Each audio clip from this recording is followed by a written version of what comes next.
Good morning, everyone, and welcome to the first session of the Canadian Science Policy Conference. I'm Jeff Kinder, and I will be moderating this session, which is entitled Beyond Endless Frontiers, Renewing the Social Contract Between Science and Society.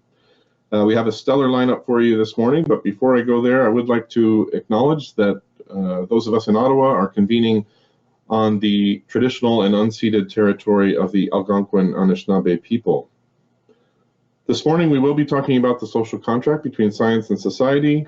As many of you will know, the current foundations of the scientific enterprise were largely laid in the immediate post-World War II era, largely influenced by an important report called Science, the Endless Frontier, which was written by Dr. Vannevar Bush, the science advisor to US President Roosevelt.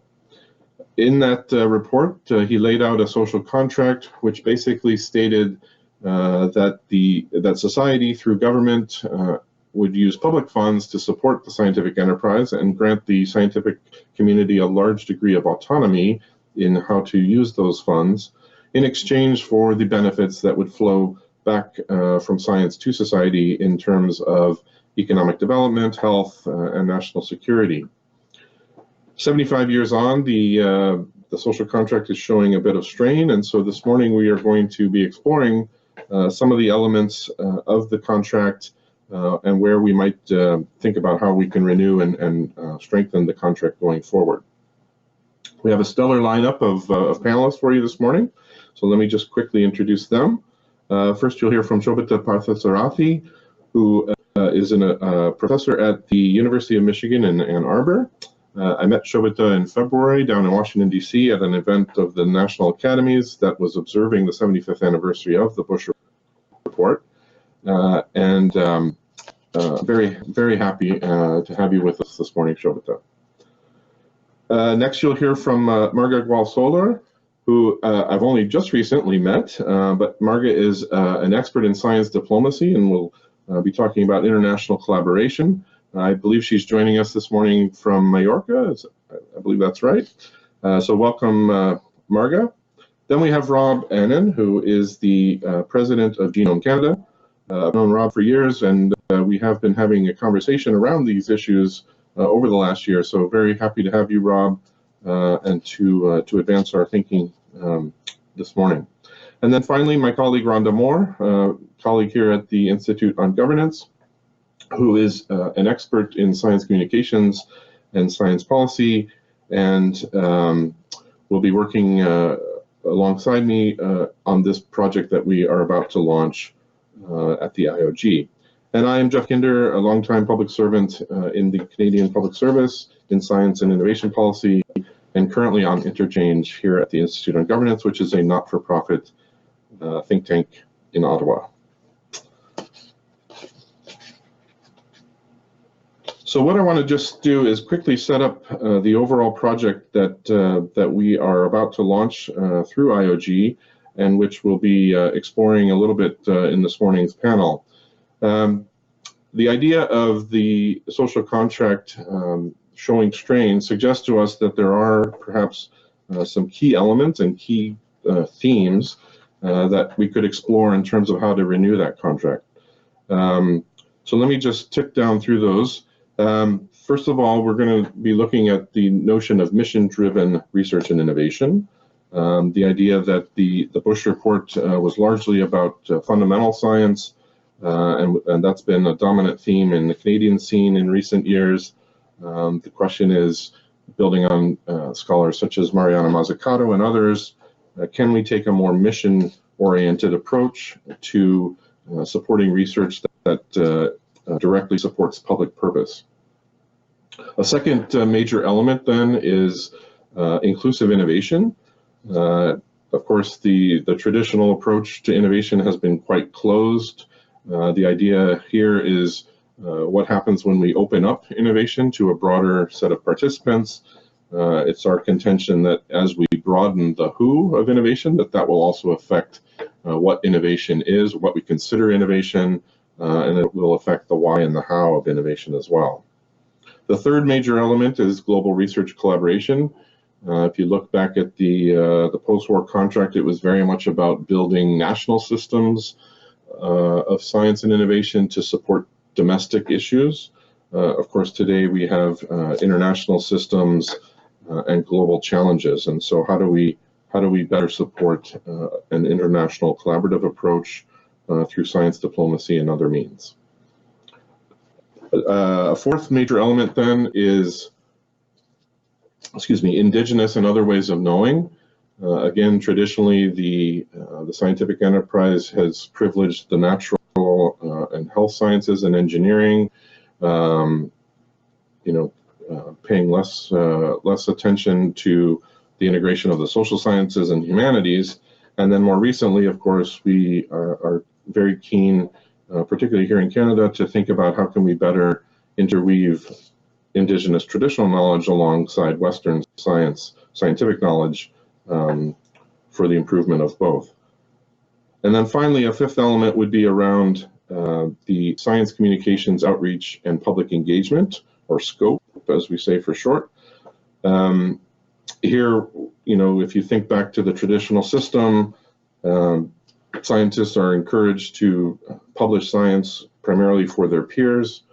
There's very little role for non-scientists in the conduct of science.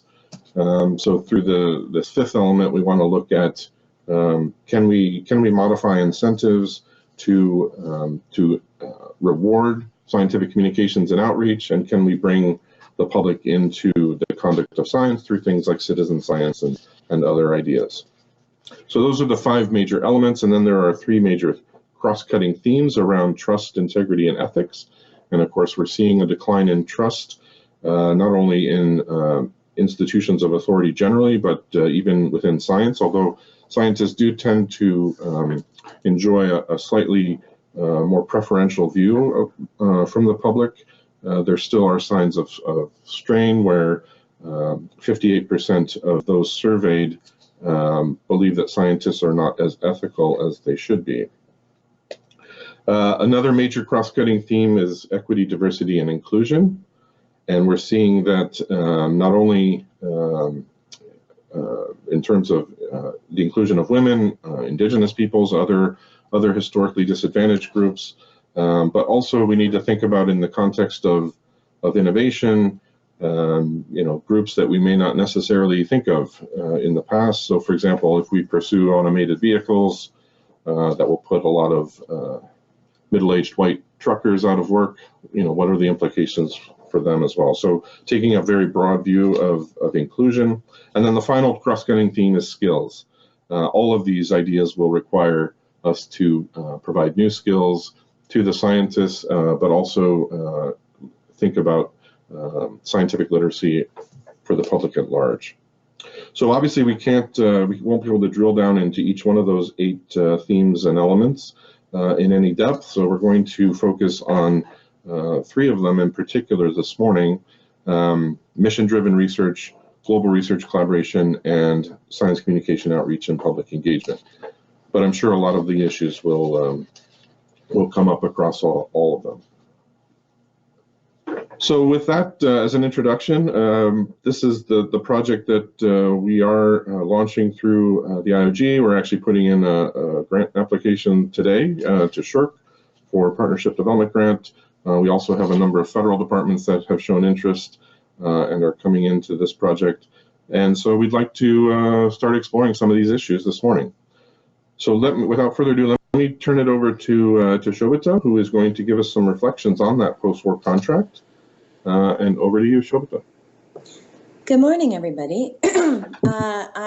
First of all, I want to thank you, Jeff and Rhonda, for inviting me to this panel today. I'm sorry we can't do it in person, but it's very exciting, and I'm definitely sort of dedicated to the kinds of issues that you are discussing in this panel, and I'm looking forward to a really interesting conversation.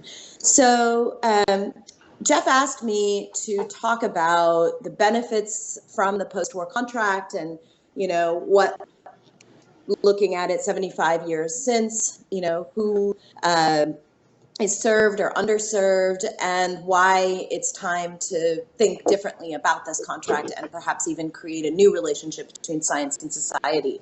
And so it's worth, I think, stepping back. I'm sure many of you know about the Vannevar Bush report and have,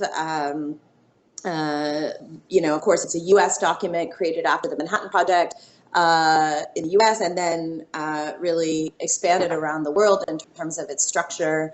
In the U.S., it led to the creation of the National Science Foundation, but it's also really famously driven the U.S. approach to science, and I would argue technology policy as well. But the basic idea behind it is that Dr. Bush talks about stimulating and funding basic research, that the role of government is really to provide good scientists with the resources to follow their priorities, to invest in what scientists think is important. And then the logic essentially is that this will benefit science, but it will also ultimately benefit the public. Embedded in this idea of funding basic research is also a free market approach. So the idea, there's sort of a free market approach really in even the structure of the science itself. That is that, the best ideas will come out, that they will compete with one another, that scientists will make decisions based on what the best ideas are, but also then that good ideas will be fostered by the private sector and eventually develop technologies that benefit everyone. And so when we look at the world 75 years after the creation of this report, you certainly see that I would say science as a whole has benefited. The political economy of science has benefited. The profession has expanded. Jobs in science have expanded. Research universities have benefited. Research has increased. I'd also say that technological development has increased as well, and there have been a number of policies in the interim 75 years that have built on this basic approach of fostering, funding basic science, and then, sort of letting the market create the mechanisms for ensuring the distribution of these technologies. And one of them, which I have studied quite a bit, has been essentially in the intellectual property space. For example, the Bayh-Dole Act in the U.S., passed in 1980, again, that's been replicated around the world, that ensures that nationally funded research can be then commercialized by universities who can get patents and licenses on it. So this has been an approach that is beloved both in the science and technology policy space, but also by certainly my employer, the University of Michigan, but most research universities, certainly. And it's understandable why, because it has expanded science in many ways. But Jeff has already pointed broadly to, I think, some of the challenges that emerge. And I would put it maybe in a couple of sentences to say that the problem with the social contract is that it didn't center average people and communities, despite the fact that it guided public policy, that it guided the creation of the National Science Foundation in the US and similar analogs around the world. And second of all, that it assumed that the benefits of science and technology would trickle down. And that seems like,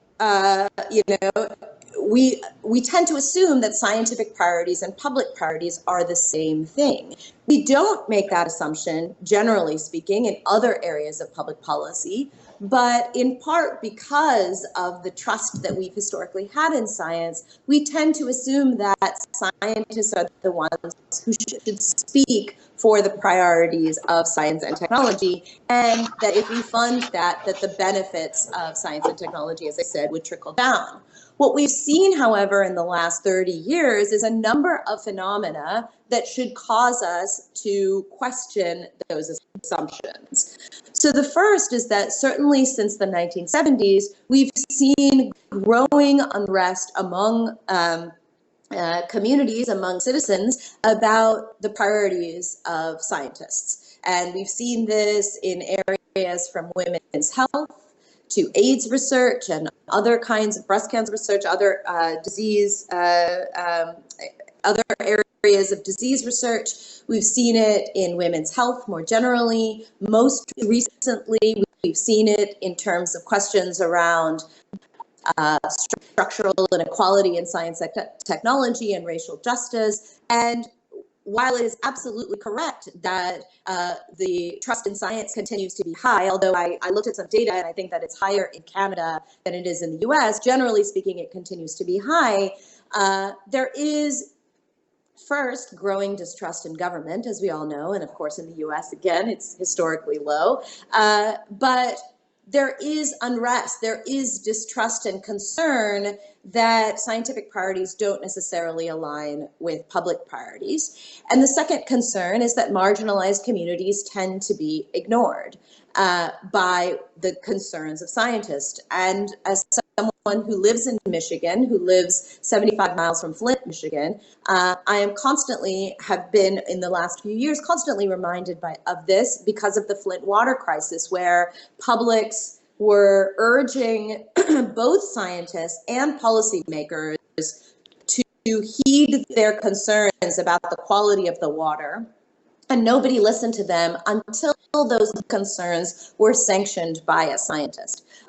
So in sum, the concern is both about the kinds of science that's being done, the kinds of technologies that are being developed, as well as access to that science and technology when it is potentially beneficial. And we are not only in an era where we see, as I said, growing activism, growing concern. We are also in an era of rising economic inequality, so concerns about access are really vibrant. They're really important.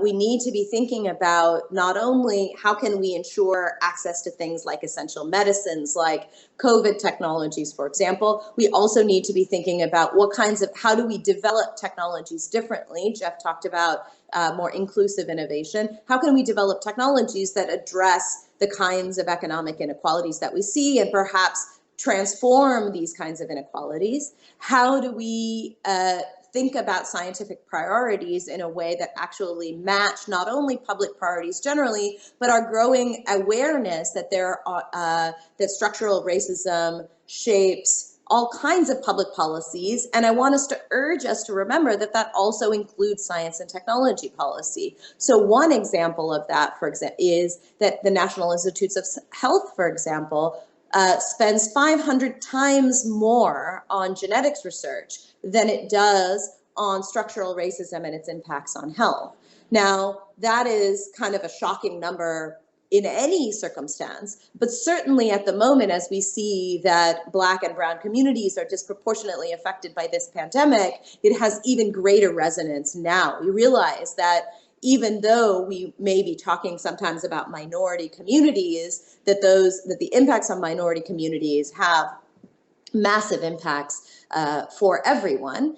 And I also think it's really important to think about how our structural biases shape our public policies, in part simply by ignoring that those structural biases exist, right? That's often, as we've been all thinking and reading more about questions of racial justice, sometimes even policies and priorities that appear to be objective on their face actually mask biases, even in the most technical and seemingly objective domains. So I'll just briefly talk here about 3 ideas that I have, and then perhaps we can return to that in more of the Q&A. The first is that one of the good things about the last 75 years is that it isn't just the scientific enterprise that has grown, it's that the social science around the scientific enterprise has also grown. We have a much greater understanding of science and technology in social context, how, for example, structural biases shape both scientific and technological practice, but also policy.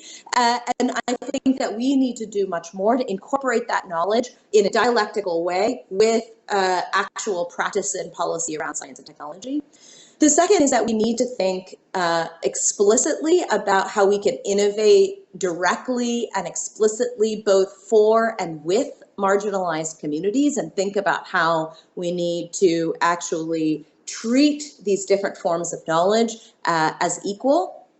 And then finally, we also have developed quite a bit of knowledge about how we can do a better job of creating open intellectual property that will allow crucial science and technology that is more accessible to people. And of course, today it's on my mind in part because there was a press release, only a press release, but a press release nevertheless, about Moderna's COVID-19 vaccine. We heard last week about Pfizer's. And so the questions of how will we ensure that it isn't just rich people, rich countries that have access to science, essential science and technology is, I think, certainly on my mind, I presume on many of your minds. And the good news, again, is that we have the record of the last 75 years to have both cautionary tales, but also experimentation. And so I think this is an opportune moment to really think about how we might be able to structure our science and technology policy better to really benefit all of the people.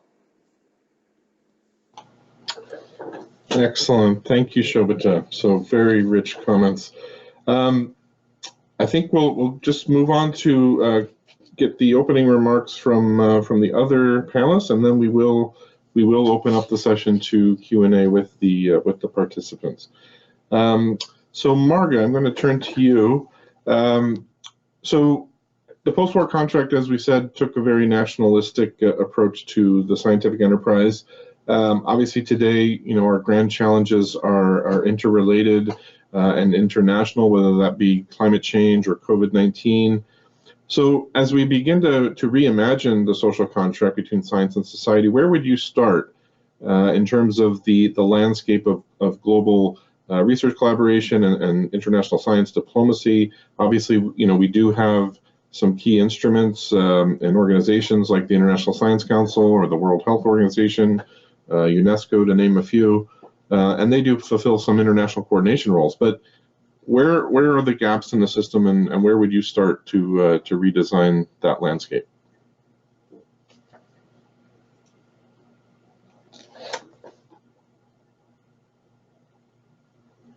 No, we can't hear you.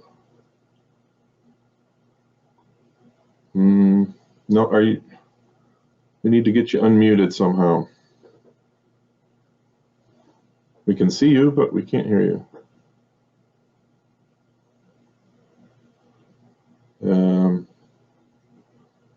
Maybe can the tech support help with the sound?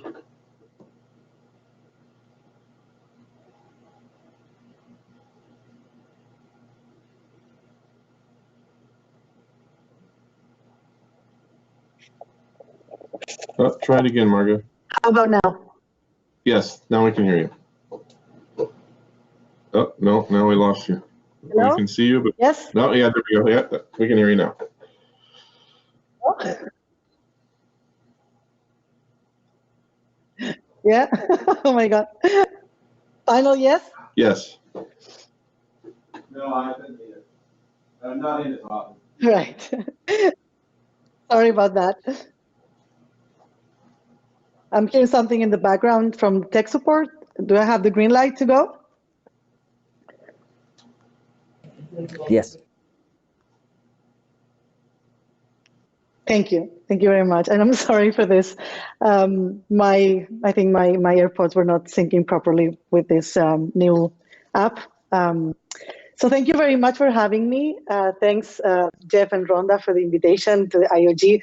And of course, congratulations to CSPC on another successful, amazing program that you have this week already. I saw some preliminary sessions last week, and it's really a great opportunity to update the science policy and science policy community on the recent developments, and obviously this year with COVID-19, it is especially relevant and pertinent that we have these conversations.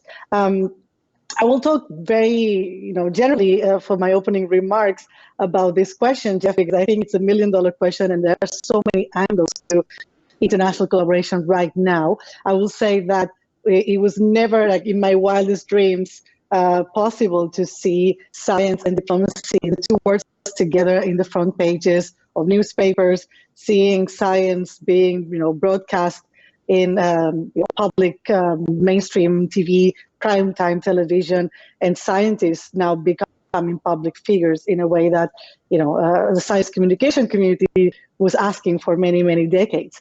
And so now we've been catapulted to this scenario.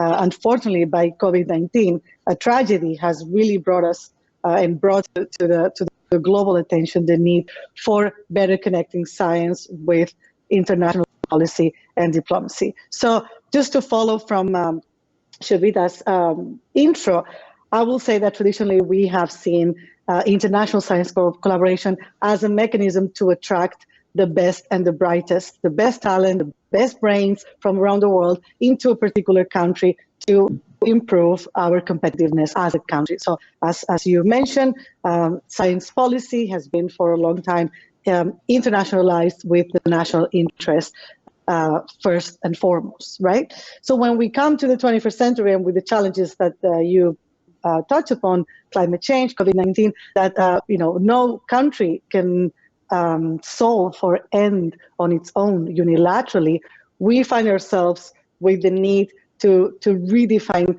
international science collaboration, not just for our competitive edge and to attract people from around the world to study our universities and become a science superpower like the US has done very well over the past decades, but to rethink how do we bring everybody's agendas together into a multilateral system that allows us to tackle them together. And so we have, of course, mechanisms to do that, successful mechanisms to do that under the UN umbrella, also non-governmental institutions like the International Science Council that aim to bring together the voice of science from around the world. But this notion of science for global challenges, for benefit of society, really gains attention when this concept of science diplomacy comes into the stage. And so in 2010, the Royal Society in London and AAAS coined this term, not coined, but really bring a definition and a framework to this idea of science diplomacy, of bringing together the international diplomacy system to become more integrated with scientific collaboration. This doesn't mean that all science collaboration has a political or diplomatic use or objective, but it means that we can better use the instruments of diplomacy and the instruments of science to jointly address global challenges. And so for the last decade, we have seen a surge in the use of this concept of science diplomacy for addressing global challenges, and precisely using pandemics, using the Ebola crisis, using climate change and the Paris Agreement or the Montreal Protocol. So instruments that very successfully have brought together science and diplomacy to address a global problem, or to prevent that a problem that arises in one country became a global problem. And so what the challenges are on that approach is obviously that diplomacy has always been about advancing national interests. So in a way, diplomacy is about national and about augmenting your advantage over others through obviously peaceful and non-violent ways. And then science and scientists in particular have this very idealistic and sometimes aspirational and even romantic view that science benefits all and there are no boundaries, and it's kind of a romantic view that really clashes with the realities of many countries' national interest. And so for the past 10 years in the science diplomacy community, we are trying to reconcile and to kind of dissect what are the dimensions and what are the angles to analyze scientific cooperation in a way that serves global interest, but at the same time not forgetting that diplomacy and a lot of the science policy approaches that we have seen over the last decades around the world are about attracting the best and brightest to give you an edge over the others. And so when we come to mission-driven approach, as has been mentioned, it's now one of the biggest and the most popular science policy approaches, I will say the European Union, for instance, and of course inspired by Mazzucato's work, is trying to materialize this into a mission-driven approach to science collaboration for an entire region or an entire continent, in this case Europe, but also to have influence and to really extend that around the world.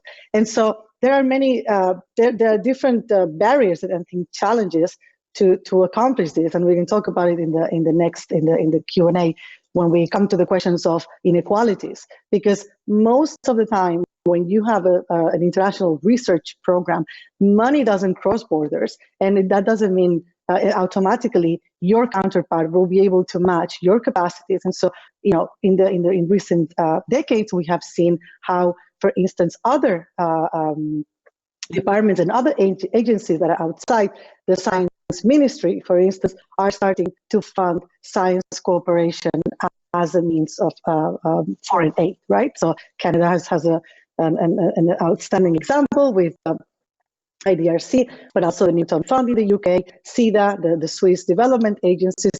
They are increasingly shifting their traditional international cooperation and aid funding to building research capacity around the world, and as much as possible in a more horizontal way than before, which was a lot more, you know, parachuting science approach, going to, you know, X country to get the samples I need, the data I need, and then coming back to my rich country and publishing under my only, you know, rich country research names.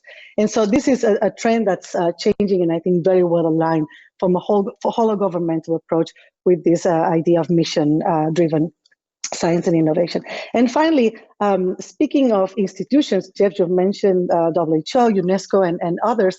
I think when we talk about distrust in science, and we are, you know, trying to grapple with this, you know, vaccine hesitancy and how much of a problem we're going to have when we, you know, in the success of the vaccine, what if people don't want to vaccinate, right? So I would bring the attention not just to science communication and science society engagement, but also how we communicate about institutions that are representing this science. For instance, the WHO is being criticized and attacked, and many people that criticize and attack the WHO don't understand how the UN works or how a multilateral body works. So they think or they portray it or characterize it as a world government that is separate from all of us, that tells us what to do, or they criticize inaction by a multilateral body, for instance, that they didn't go into China before and get the data about COVID-19.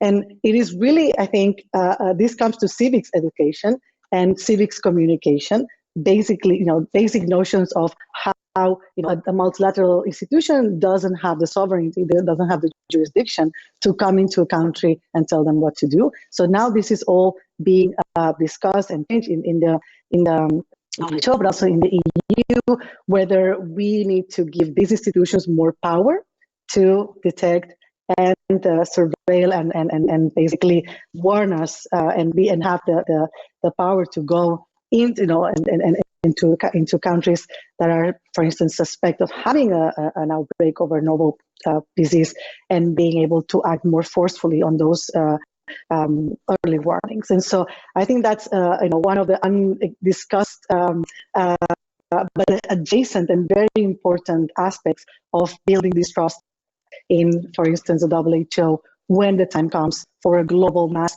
vaccination program. How are we communicating what the WHO is, who governs it? In the end, it's every national government, every member state that is party of it, that is actually the governance instrument to that body. And the same with climate change and IPCC and UNFCCC, all of these bodies. So I've seen this as one of the less discussed barriers. It's not just about better science communication, better trust in science and scientists. It's about the institutions that they represent, and obviously funding and empowering those institutions so they can coordinate effectively. And we've seen with COVID-19 the massive task of coordinating scientific information and scientific policy to governments, when it's one of the less, you know, funded and really in a very, very, very slim budget, they've managed to do that. And clearly there is a lot more emphasis that needs to be put on bringing this, you know, and reforming and those institutions. And I think this comes down, to many things, but one is to basically member states, countries start bringing science, health, environment to the center of foreign policy. And when that happens at the national level, it will also happen at the multilateral level if everybody realizes this inextricable connection between science and diplomacy. So I will just stop there so we can pick this up in the Q&A. Thanks, Jeff. Okay, thank you, Marga. And excellent segue to one of the questions that's already in the chat here around the anti-vaccination issue. It's kind of a real-time test case for this renewal of the relationship between science and society. So thank you. I'm going to move to Rob. So Rob, as we said, the post-war contract did tend to privilege sort of undirected basic research, and of course, in Canada, much of the discussion recently has been around the support for fundamental research. But we are seeing increasing calls for mission-oriented research and innovation to deliver public purpose. So I'm wondering if you can describe what that looks like from your point of view, what the benefits and risks might be of a more mission-directed approach. Sure. Thanks, Jeff. And just thanks for the opportunity to participate in this panel. As you said off the top, this is a subject that you and I certainly have had lots of conversations about. It's something I think is really important and fundamental and underpins a lot of the discussions we have around science policy, this social contract between science and society. I think it's easy to take it for granted. It's like fish swimming in water, right? We just assume that there's a role for science in society. But when we're thinking about scientific enterprise where, support certainly for academic and government research is really, comes from the public, we have to make sure that understanding between the public and the scientific enterprise is strong and healthy. Otherwise, I think that there's a real risk that over time science will shrivel from lack of support. So thanks to you and the IOG for organizing this and for the work you're doing on the subject, and to the CSPC for hosting such an important discussion. This is something that we're thinking about a lot these days. In Canada, we're celebrating our 20th anniversary this year. 20 years that we're very proud of in terms of applied genomics research in this country. But as we look forward to the next phase of our evolution, we're moving very significantly towards a much more mission-driven approach to funding research and to pulling communities together to tackle big questions. So I'll say a couple of quick words here about kind of how we think about what is a mission and why do we think it's important, and then touch maybe a little bit on what you said, kind of the opportunities, but also some of the challenges. Mission-driven research isn't a brand new concept, but it is something that is becoming, I think, maybe a greater part of the dialogue as we think about how to solve some of the really big problems that we're facing these days. So, just broadly speaking, when we think about how research is funded, how research funding organizations work, we think a lot about, we kind of run competitions and we see what comes in, and this is the as Shobita said off the top, this kind of a bit of a trickle-down approach where we fund great science and then we presume that the benefits will flow to society, and they often do. A mission-driven approach, though, instead kind of turns it on its head and says, what are the big challenges? What are the objectives that we really want to try to use science to achieve? What are the wicked problems we face as a society? And then working backwards from those challenges and those objectives, we build a portfolio of approaches, of research projects and so on, to really try to make progress on a specific outcome. So we've seen this, historically around the world. There's a number of organizations that do mission-driven research. I think NASA, for instance, is a great example, and sort of the moon missions. But also, in Europe, there's a tradition. Horizon Europe has adopted a very strong mission-driven approach. Here in Canada, the NRC has started to adopt more of a mission-driven approach. And one well-known case in the U.S. is DARPA, Defense Research Agency, that funds very specific mission approaches. And I would say, interestingly, just this morning, actually, the big news, exciting news, hopeful news, was that Moderna Therapeutics released their early data on their vaccine effectiveness at 94%, which is awesome, great news, very exciting. Interestingly, Moderna and Pfizer those are both mRNA vaccines, and they're the first mRNA vaccines to come, at least this close to the market. Interestingly, back in 2013, Moderna was awarded a DARPA grant to develop mRNA vaccines. This is when it was early, this was part of a big DARPA project to find ways, therapeutics for, either coming pandemics or biological weapons. So there was this sense, DARPA was investing early on, like we need new tools. mRNA vaccines could be a new tool in the future, and they invested very targeted. We see today, actually, the results of that in the morning is good news. So that's just one example. When we think about mission-driven approach, how do we define the missions? I mean, that is one of the big challenges. We can think here very broadly about big global social challenges and use, for instance, the UN's Sustainable Development Goals, SDGs. Those are a great source for thinking about the big picture. What are the shared common challenges we have? Obviously COVID-19 is a major global challenge right now, climate change. But we can also then, kind of work our way down towards national and regional challenges, which may be versions of those large-scale ones, or they may be something much more targeted. But a mission-driven approach allows us very early on to align our research activities towards upon some set of agreed-upon goals and challenges. So the ways I think this really helps, especially in terms of the social contract, are around, it makes that social contract explicit, right? It says, that right up front, we are going to work out through some mechanism, what are the challenges we want to solve? Where are we going to marshal our resources and put efforts towards actually finding solutions? What resources are we going to need and who needs to be involved? So it really does, I think, make explicit what's much more implicit in the way we usually do science.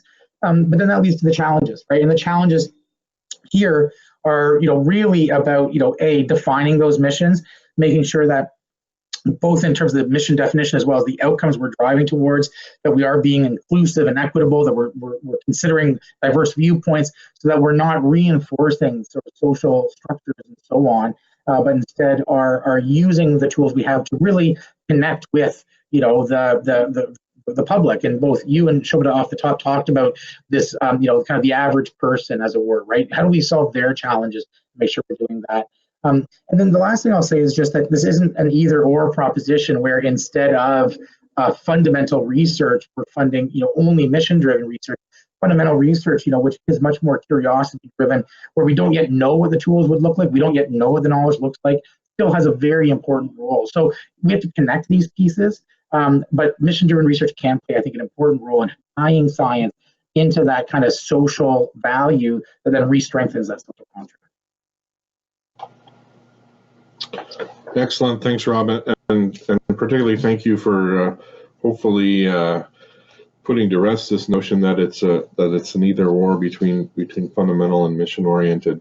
I think we lose a lot of time debating that needlessly. Okay, so before I go to Rhonda, I just want to encourage the participants to enter their questions. We've already got a few in there, but would love to have more. Okay, so Rhonda,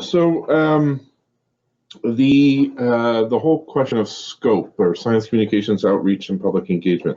So when Shobita and I were in Washington in February at that National Academies event, Dr. Sheila Jasanoff said, quote, "The conversation about public engagement is still about scientists better communicating their ideas to society. Less attention is devoted to bringing society's ideas to scientists," end quote. So how do we engage the public and bring society's ideas to scientists?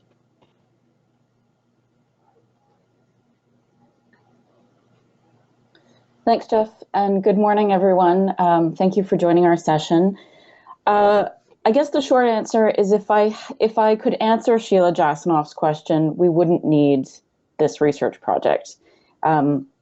So let me back up a little bit and say that I think this is one of the questions that we really need to address. And when we consider the Bush report, there was this assumption in the Bush report, and I think one that has guided our science communication since then, that people just need scientific knowledge, and then they will, and that will be the solution to everything. The idea that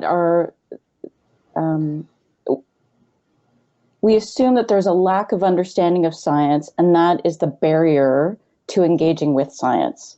So we've developed many compelling ways to talk about complex scientific ideas, for example, with Timbits, or we describe them as we describe deep cores as milkshakes. But when we encounter people who don't believe in scientific principle or scientific premise, we dismiss them or we argue with them. And I think we all know how effective arguing is at convincing someone that they are wrong or that they're missing something. And so as science supporters or science believers, when we meet those people, we tend to retreat back into our own communities. And we discuss amongst ourselves, how science can address the challenges that we face. But we still continue to operate with this fundamental concept of supply push framework for scientific knowledge. So I think the challenge is, how do we engage non-scientists and bring society's ideas to science? As Sheila Jasanoff said, we are seeing some weak signals on the margins of the scientific enterprise. Open science would be one. Citizen science would be another good example. But I would argue that those measures tend to still appeal to individuals or groups who are science friendly. There are bigger challenges ahead of us if we that sort of relate to what we call the science brand. Jeff, in your opening remarks, you talked about 58% of people, I think, in the 3M survey think scientists are unethical. We also need to consider, I think, the politicization of science, so that belief in science in some countries is an indicator of political leanings. So how do we separate science from politics? We also, I think, need to consider and investigate some other drivers. So, a few of us this morning have talked about how science attracts the best and the brightest to address the challenges that humanity is facing. So what are we telling scientists when we are calling them the best and the brightest? Are we reinforcing a message that science society has something to offer them? I would argue that actually what we're saying is that they are the answer to our solutions. And so I want to come back to something that Shobita said about who is served by science. If we appreciate the idea that scientists are serving society, but scientists believe they have all the answers, we are ignoring people who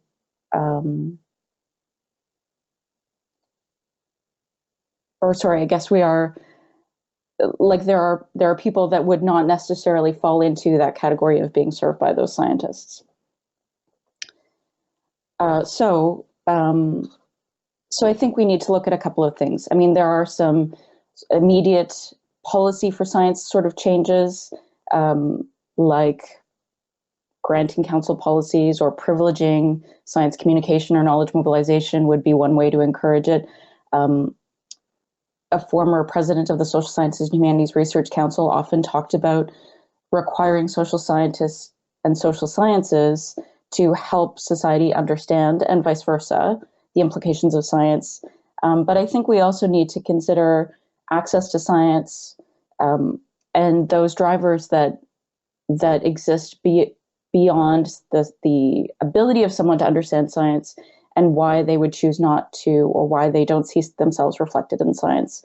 That might be political, they might be gender reasons, they might be based on the access to the education they had. And so I think we really need to look at the culture of science. For example, we have scientists who would complete their entire education in a lab under one PI. They might never leave their community. They have no reason, no driver to engage society in their education. Why would that change once they become a fully functioning scientist in their own right? I think Rob said something that I'll just reiterate and close on.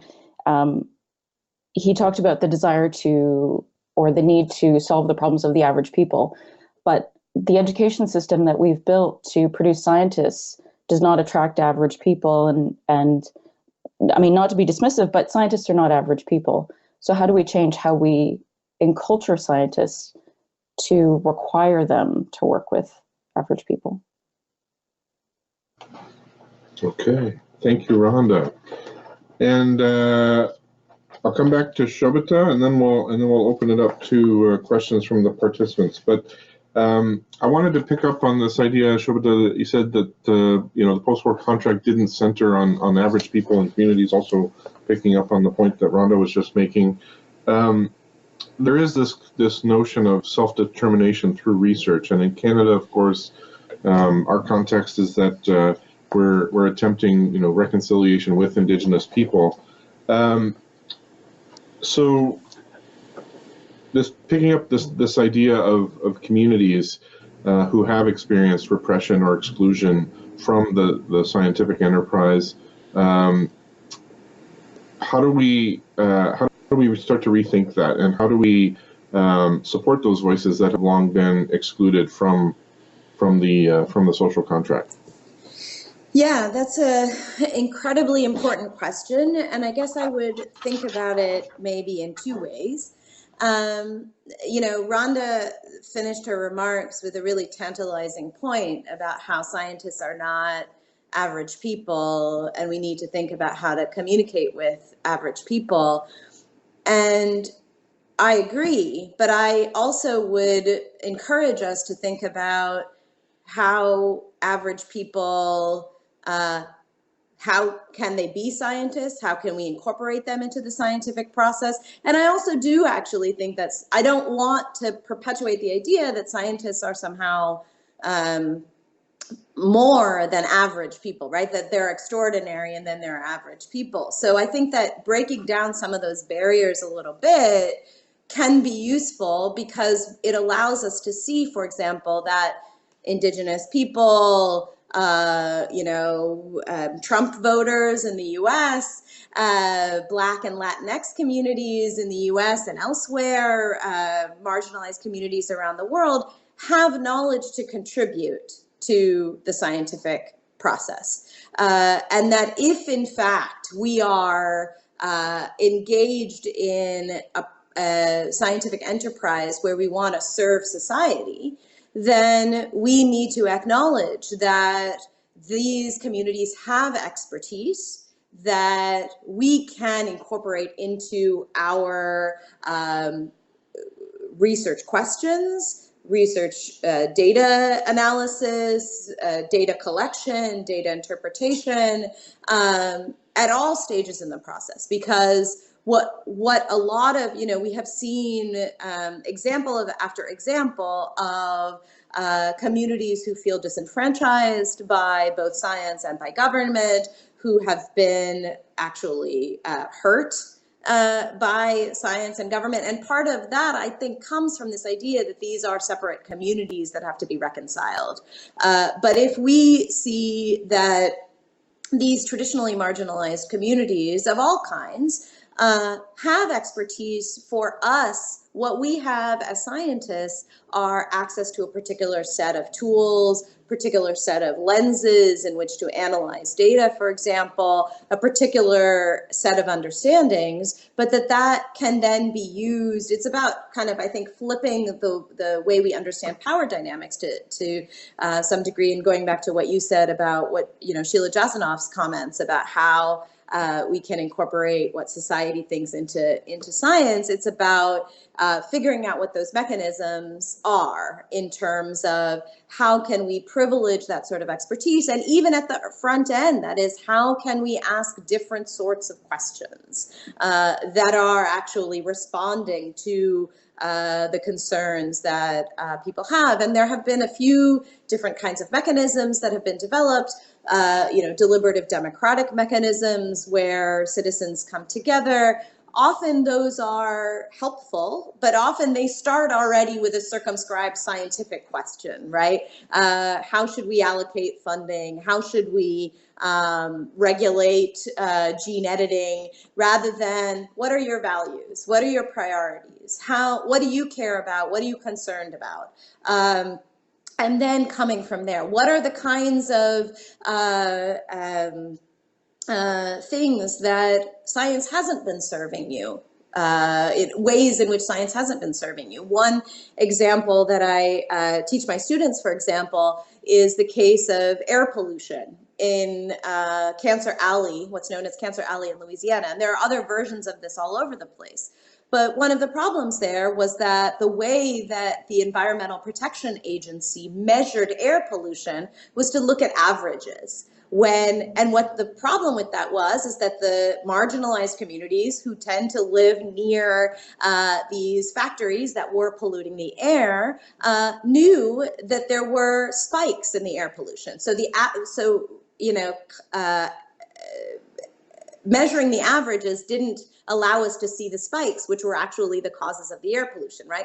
And so the citizens came up with alternative technological means, but in order to get that to be then recognized by the Environmental Protection Agency in the US took enormous work.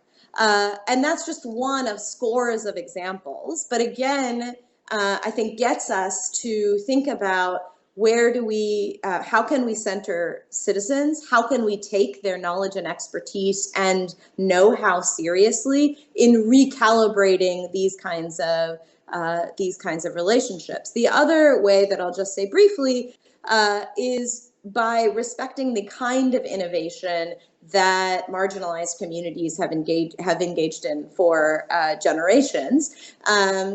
And taking that seriously as part of our knowledge generation process. And an example there that I think is particularly resonant right now is that Indigenous communities in the US have had clear and effective methods for wildfire management for centuries, right?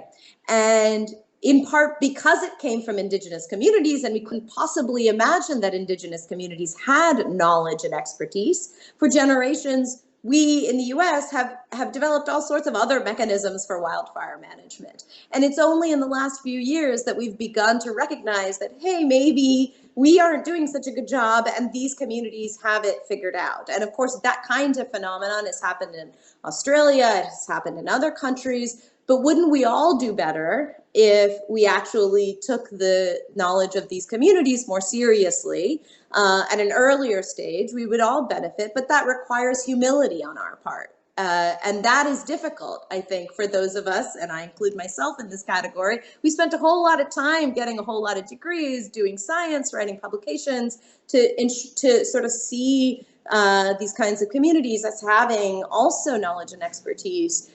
Requires a set of skills on our part that we don't necessarily get in school, but I think that projects like the one that you're cultivating might be able to help us develop. Okay, excellent. Thank you, Shobita. So I want to turn now to the questions from the participants. So we've got a few that are competing to be ranked number one in the list here. So let's just throw these out. So the first one is someone who has recently completed a thesis on online anti-vaccine argumentation in Canada, and the findings highlight tenacious distrust from certain sectors of society towards science. Though this isn't new, part of the quote-unquote fault of scientists in the past was a failure to address the concerns of earlier anti-vaxxers. So how can we as scientists make sure, how can we as scientists make sure society's concerns regarding our science are indeed answered and thus acceptable?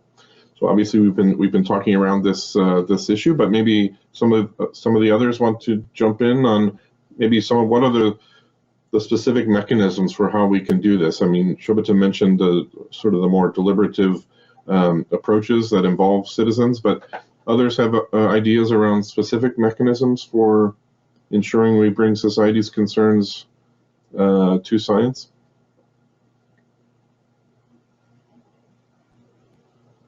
Don't all jump at once.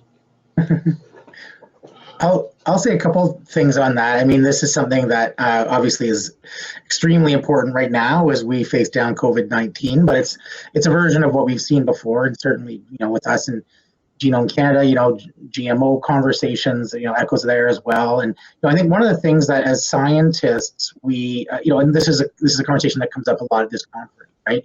But it's always important to remind ourselves that, scientists, we do our best to let the data inform us. I mean, the scientific enterprise was set up in a way to combat the natural human tendency form our beliefs before you have the data, and then go and get the data to like reinforce your beliefs. That's the reason we have science, is because we as humans do that, right? Including scientists, right? But we have trained. If you're a scientist, you've been training to try to overcome that. We need to recognize that this is the reality for everybody out there, and that generally a lot of us pursue this kind of information deficit kind of model for science communication, that it's just, if they just knew more, let's just give them more data and more evidence and so on. And it's missing the point. And the point isn't a lack of data or information. It's often the actual kind of like more kind of felt and experienced belief systems that inform those initial impressions. And what that means to my mind is that we need to make sure that we are it's not the scientists' responsibility to create that data so that people understand better. It's everyone's responsibility to engage in constant engagement, conversation, where conversations are happening, whether that's on Facebook or Twitter or TikTok or around the water cooler. I guess we don't go to water coolers anymore, but Zoom calls or whatever. Just to communicate, but not to talk at people, but to talk with people, hear concerns, share perspectives, and demystify a lot of these, I think, what are often very complicated scientific questions into more of like, well, this is how I'm feeling about it. How are you feeling about it? Because that's how people are actually making their decisions. It's not based on the data. Yeah, if I can jump in there really quickly. Sure. I think, I don't know who posed the question, but I would challenge you to ask, like, if people are rejecting your findings, ask them why. What are the emotional drivers they have, the fears they have that lie sort of below the surface of that data that are challenging them to accept it?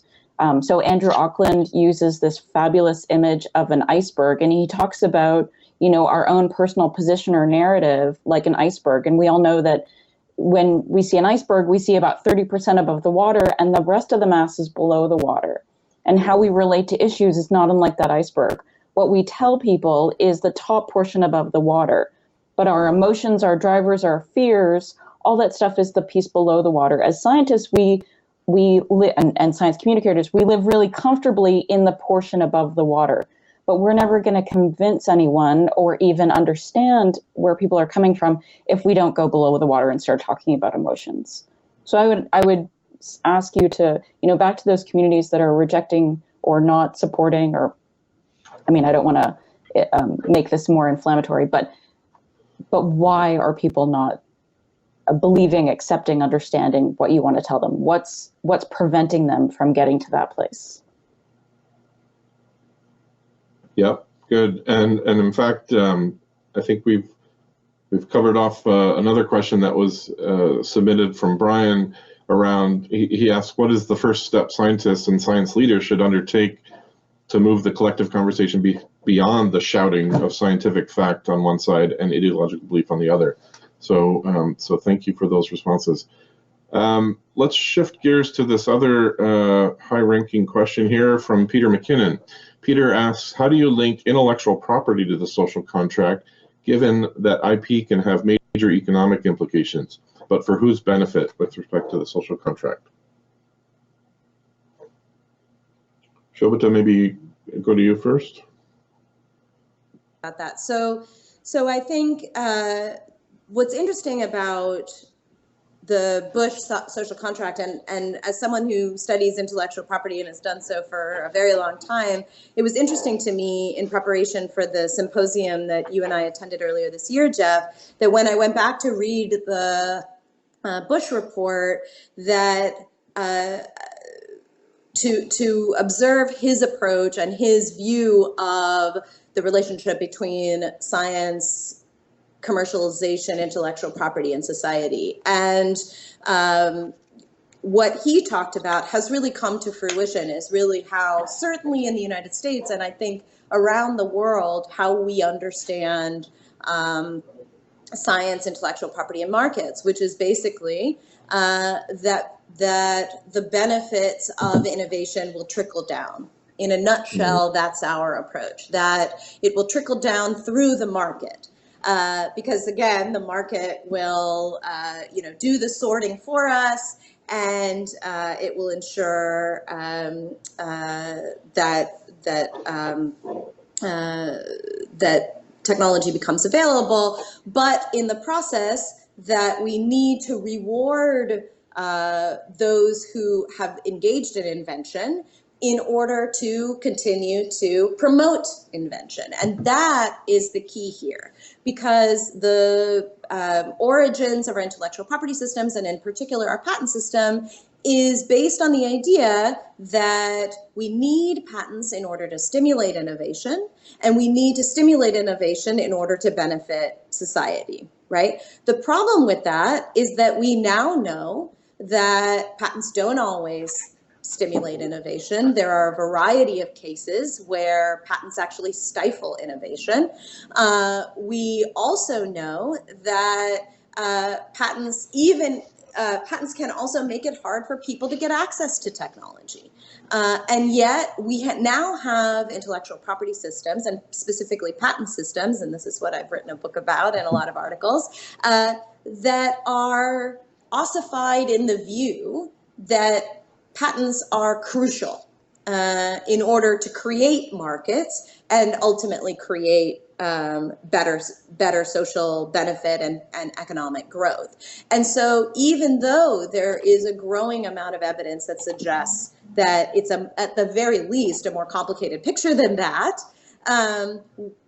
that kind of thinking hasn't penetrated these institutions. And that's really the problem that I think that we have and that is not just in our patent offices, it's also in our science funding institutions. So the Bayh-Dole Act that I mentioned earlier and the analogs around the world they have language in them that allow governments to step in when a university patent holder, for example, it has an exclusive license on an innovation, and that leads to limited research or limited access to technologies. But the US, for example, has never exercised that, right? So most of these funding bodies that do have some potential to create different approaches to intellectual property, to the extent that they do, they often do it around making, nowadays we talk about open access to publications, but we aren't dealing with the patent situation in a serious way. We are not talking about how to make this open IP so that people can do research more easily, get access to these technologies. And I hope that that's a new frontier. It's a crucial frontier, I think, in ensuring that innovation has public benefit. And the problem here is also one of public legitimacy that we've been talking about. If people don't get access to these technologies, then why are they going to continue to trust that these institutions and this science is in their interest? That's, and that is something that we've been talking about in these other domains, but it's equally the case when it comes to intellectual property policies, which tends to be so technical that we don't talk about, but it benefits from that technical nature because nobody's talking about it. Yeah, absolutely. Marga, I'd like to bring you in here. So this question I'm going to throw to you. So the question is, any thoughts on how to depoliticize science when politicians themselves politicize it all the time?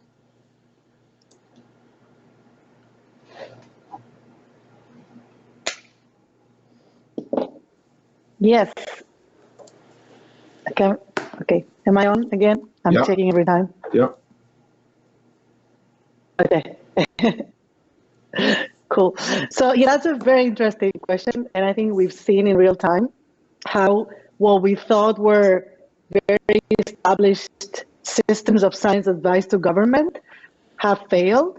And, we used to think, if only, like kind of the deficit model for science communication, if only every government had a science advice system, embedded and permanent, all of this, disconnect between science and decision making will go away. And now we find, some of the most established and the countries with longest tradition of science advice in government, like the US, like the UK, really have not gone well. And that shows us that it is not enough to have those scientific advice systems inside government already, like the White House Office of Science and Technology Policy, or the SAGE, the Group of Science Advisors to the UK. You need to have a leader at the top that wants to make use and wants to listen to the scientists, right, and to those science advice mechanisms.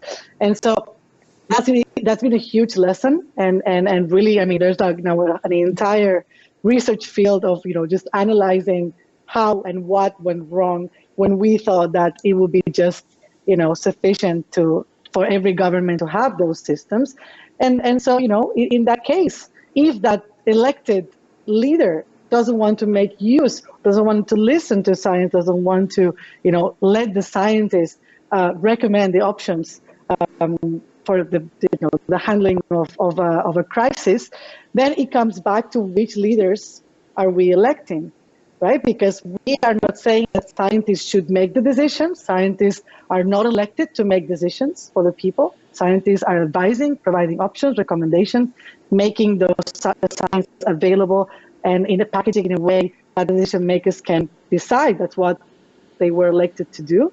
And so unless we want a technocratic government, that's another discussion. And so it comes down to me, and I've been writing and thinking about this a lot recently. How are we, electing our leaders? Are we electing leaders that are globally minded, legacy minded, and understand that the scope of the challenges is now global? Or are we electing leaders that are going into the other direction? I am hopeful with the latest and the results of the U.S. election in that sense. I am hopeful that after a period of going, inwards and really, spending some years uncertain about being able to come together to bring the science back, I think now we are on a path to do that again.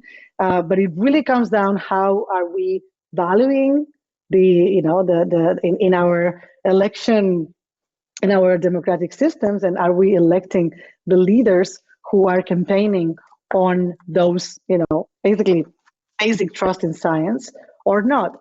And then it comes down to the next level, to scientific literacy and scientific education. And are we considering science as part of the culture? And with that, I'm circling back to the first question. Are we separating science from society, from the, very primary education? Are we, are we okay with people being considered literate and cultured if they know who Beethoven was or who Picasso was, but not the difference between DNA and RNA, or between a virus and a bacteria, or between a logarithmic and exponential growth?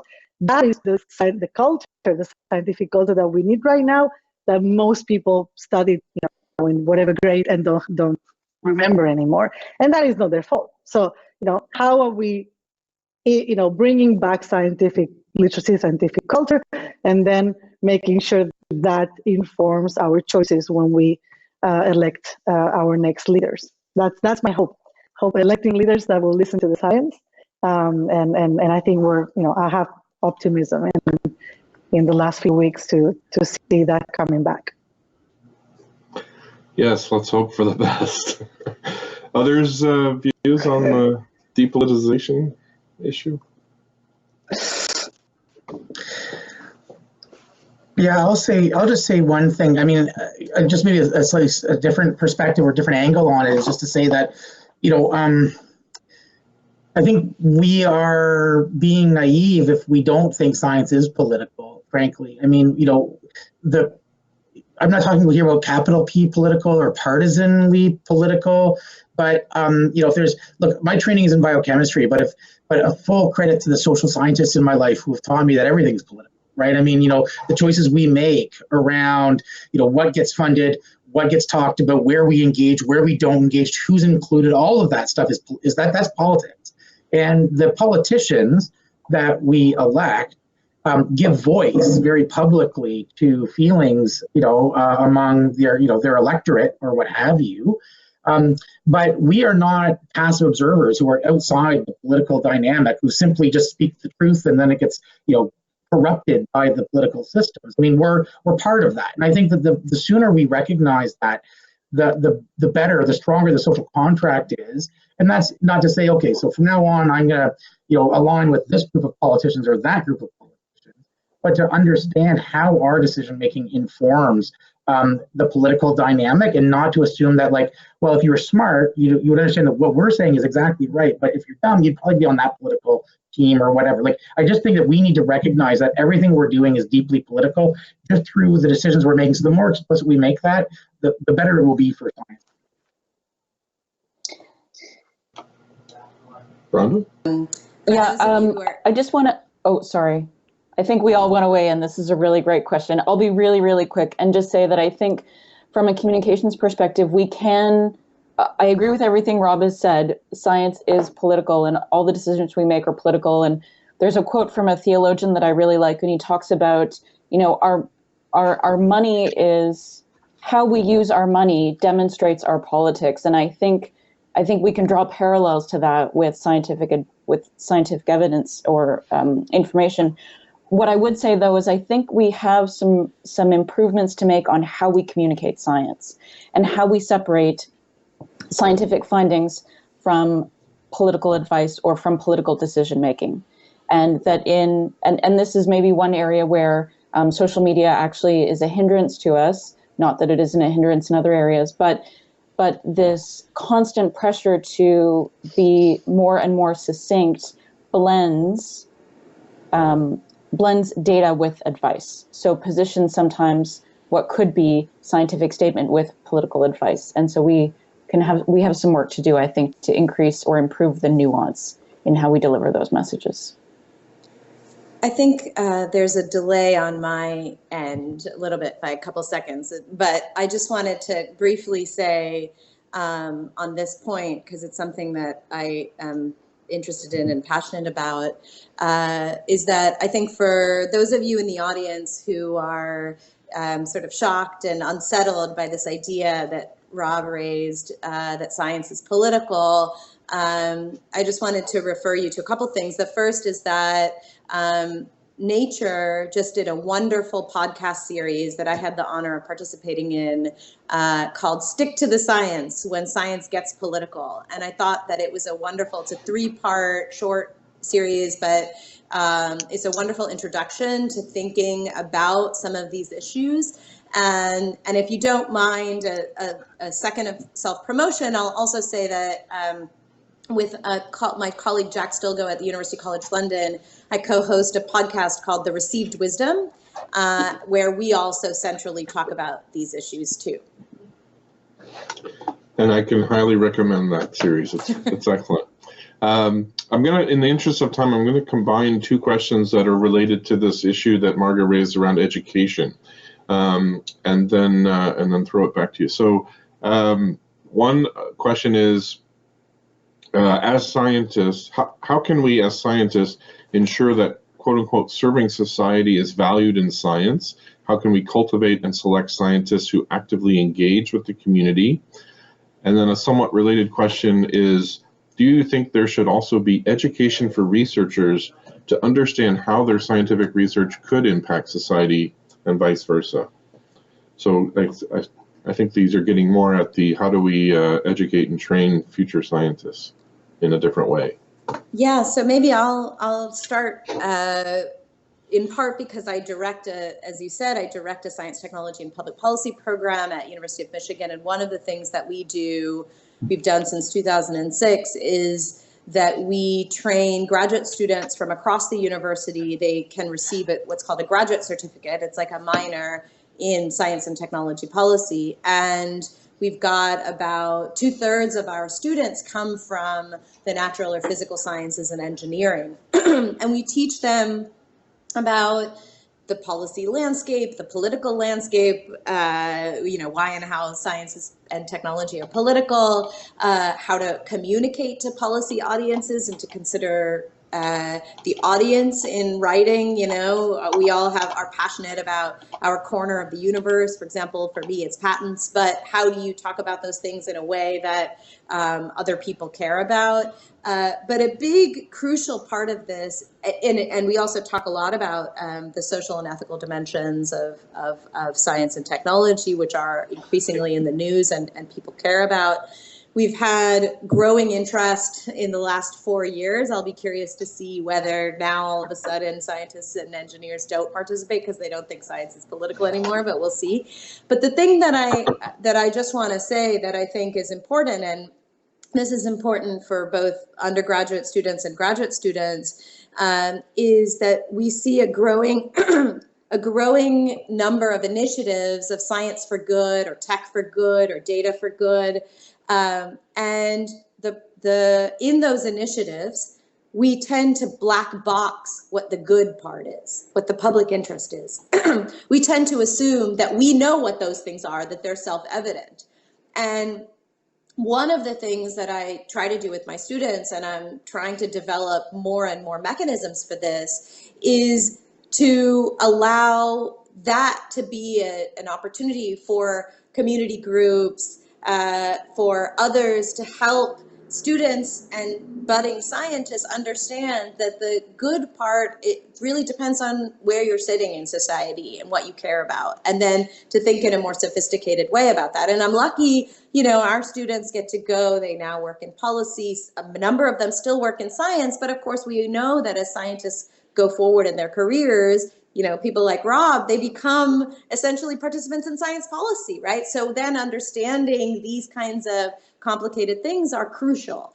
And so that's one way I think, you know, of course, my dream is that all scientists and engineers get some of this sort of training, because that will help, I think, create the humility that I was talking about earlier.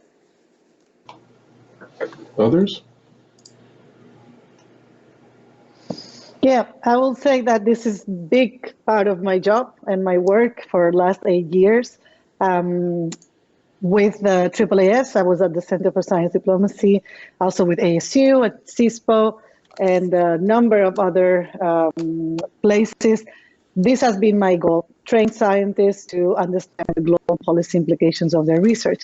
And not only train the scientists to, as everything Shobita said, to communicate better, to understand better, but also train other sectors, and of course, starting with the government, funding agencies, and other stakeholders, to understand that scientists should be everywhere. They should not only be in academia.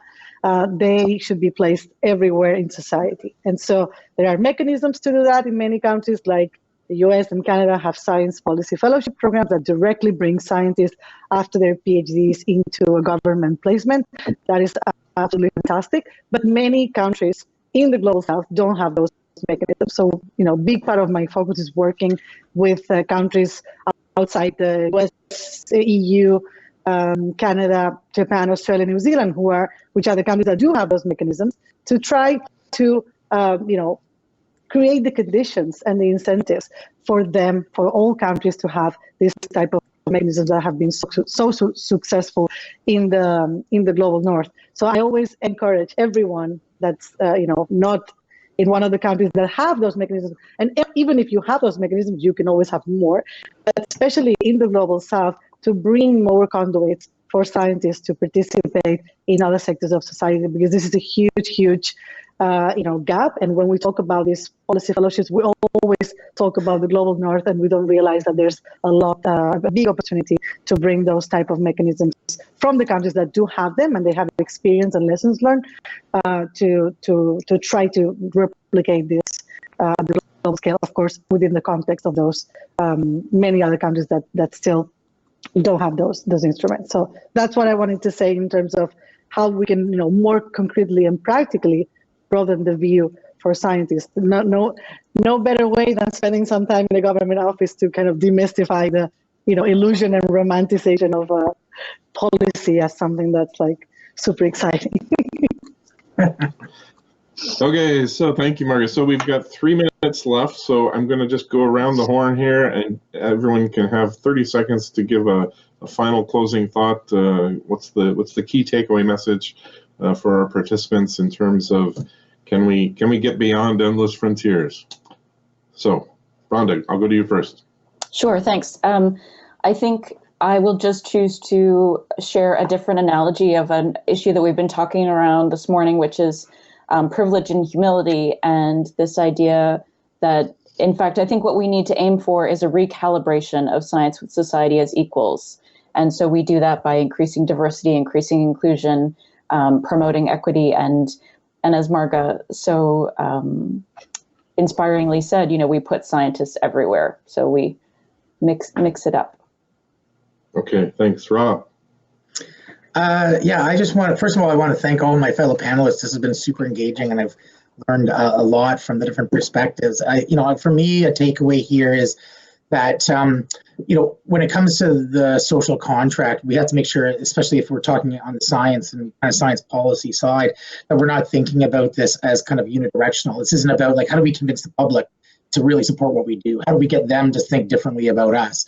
That we need to do the heavy lifting and the hard work with ourselves as well, to think about, okay, well, what is it that we actually provide here? What is it that we do? What is the value? And that isn't to say, I was talking about mission-driven research, which I think is great, but, fundamental research is also really important, but we can't just assume that it is a black box good in Shobita's kind of characterization. I think we need to do the hard work of saying, well, why is that? And then beyond that, we have to take a hard look at our institutional structures and incentives and institutional logic that we use to think about science, and get beyond what I think is actually pretty insular around, what we think of as good science and, important science and so on, to wrestle meaningfully with, okay, well, if we want to make sure that we're providing a public good, however we define that, then we need to make sure that the incentives are aligned in such a way and that our own institutional logics are aligned in such a way as to help drive that. So I would say that we need to look at ourselves as much as look at the public when it comes to this. Excellent. Thanks, Rob. Shobita? I was just reminded when you introduced this that you talked about the endless frontier, which of course is the title of the Bush report, The Science, the Endless Frontier. And that has this exploratory feeling to it, right? That what science is engaged in is exploring new horizons. And I think that it's important to know that in the last 75 years, we've explored a lot. We now know a lot. We know a lot about the science and society relationship, about the science and policy relationship, and as we've discussed, the science and politics relationship. And so now I think we need to use that knowledge, whether it's about how marginalized communities continue to be marginalized, whether it's about what are the incentive structures that lead us to science as public goods, to inform the next stage. I think we are still in some aspects of science, as Rob was saying, we need basic research, we need to explore frontiers, but we also we can build in order to create science that really serves society. Excellent, thank you. And Marga, final thought. My takeaways are very simple from my fellow panelists. Science is political. Science should be part of the culture. And scientists belong everywhere, not just academia. And if you allow me, I would maybe just do away with the notion of average people, or thinking about this distinction and separation between scientists and others and calling them average public, because there is no general public. So there are multiple publics. And as many of you have said, thinking of those publics as monolithic or black boxes or different metaphors for that, it really doesn't help. So let's just do away with the average people. Okay, excellent. A good note to end on. Thank you, Marga.